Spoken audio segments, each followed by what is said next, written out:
Ipinahayag ng Kapitan General sa kanyang kagawad na ibig niyang makausap ang binatang lubhang nakatawag ng kanyang pansin.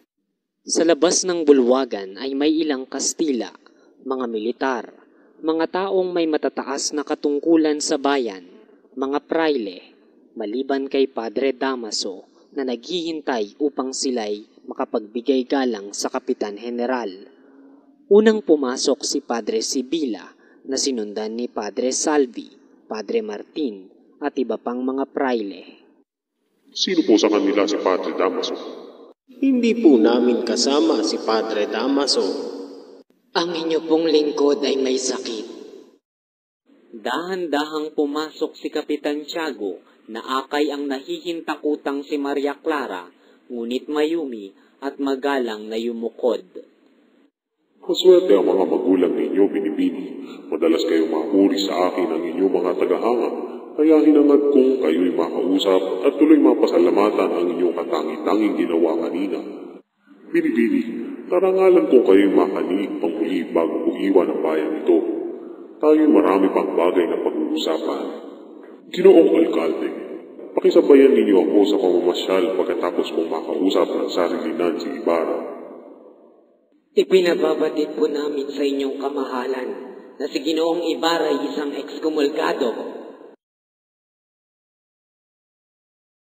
Ang mga praile isa-isang nagpaalam na may sama ng loob sapagkat dahil lamang sa kasalanan ng isang Pransiskano'y naging malamig ang pagtanggap sa kanila ng general. Sa silid-antayan ay nakita nila si Ibarra, ngunit tinging makabuluhan lamang ang namagitan sa kanila. Si Maria Clara naman ay nakasalubong ni Ibarra sa pintuan at nagkatinginan lamang sila. Ginoo, itinuturing ko pong isang malaking utang na loob ang ganitong uri ng pagtanggap sa akin ng isang sugo ng hari ng Espanya. Tungkol sa di ninyong pagkakaunawaan ni Padre Damaso ay huwag kayong mabahala ni magtanim sapagkat hindi kayo maaano hanggat ako ang namamahala rito sa Pilipinas. Ginoo, ang tangi kong pangarap ay makitang maligaya ang aking bayan, kaligayahang utang sa Espanya at sa pagsisikap ng aking mga kababayan. Ang pamahalaan po ang tanging makapagbibigay nito sa pagkakaroon ng tamang pagbabago ng pamamalakad.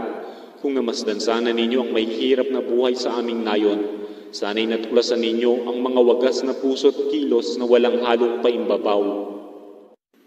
Ang Kapitan General ay tumindig, tila nababahala sa kanyang narinig at nagparuot pa rito sa bulwagan.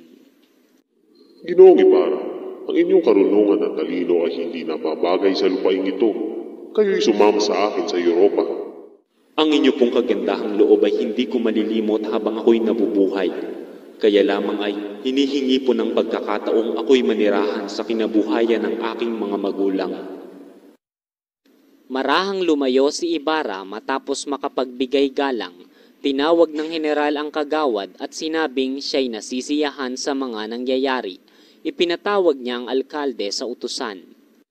Ginoong Alkalde, inihahabilin ko sa inyong pangalagaang mabuti ang kapakanan ni Ginoong Ibarra, panghuwag na siyang gambalain ni Numan at bigyan ng kaluwagan ang lahat ng kanyang mabuting gawain.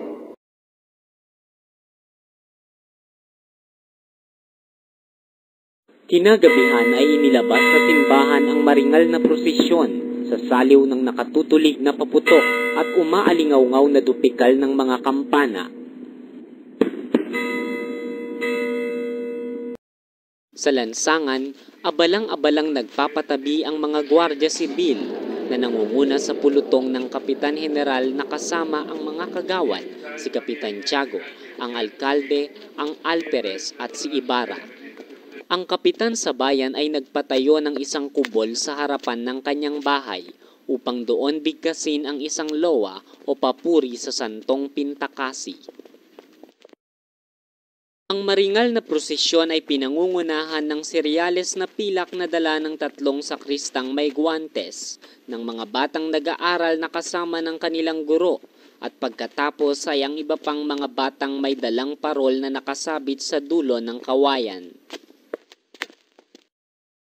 Ang mga alguasil at mga tininti ay paruot pa rito sa mga hanay ng mga nag-iilaw upang pag-ingatang di maputol at maitulak ang tao. at upang masunod ito'y ginagamit ang kanilang mga baras na ang palong ibinibigay ng sapat na lakas ay may taglay na kaluwalhatian at karangalan. Ginoong Alkalde, ang pamamalo po bang iyon ay parusa sa mga may kasalanan o ginagawa lamang sa hangad na makapamalo? Makatwiran ang inyong tanong. Ang inuugaling ay makahayop at magiging punahin ng mga taga-ibang lupain. Kailangang ipagbawal. Nang ang lahat ng mga santo at santay nagkatipon-tipon na sa harap ng kubol upang handugan ng papuri, isang batang lalaking nagagayakan ng pamigkis, sakbat, may pakpak, nakabota at may sombrerong napapalamutian ang kaagad lumitaw sa harap ng madla. Ang batay bumigkas ng tula sa mga wikang Latin, Tagalog at Kastila. Pagkatapos ng tula ng bata ay ipinagpatuloy ang prosesyon. Nang matapat ito sa bahay ni Kapitan Tiago ay isang magandang tinig ang narinig nilang umawit ng isang malungkot na Ave Maria ni Guno sa saliw ng piano. Kasalukuyang nag-iisip ng malalim si Ibarra nang mapansin ng Kapitan General. Hinihintay kong magkasalo tayo sa pagkain at tuwing pag-uusapan natin ang tungkol sa mga batang nawawala. Ang gabing yaon, ang senyora ng Alperes ay tila nag-aantok na nakahilig sa silyong malaki.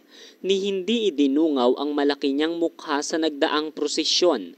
Nakita sana ang namimintog na ugat sa kanyang noo, ang maitim at kulay talong niyang labi na laging may nakasupalpal na tabako at kanyang maiinggiting paningin. Ang kagayakan niya ay napakapangit. Ang tanging palamuti ay isang panyong nakatali sa ulo. Ang baroy pranelang bughaw na pang-ibabaw at isang sayang kumupas na naglalarawan sa mga yayat at pipinghita na ikinukuyakoy madalas.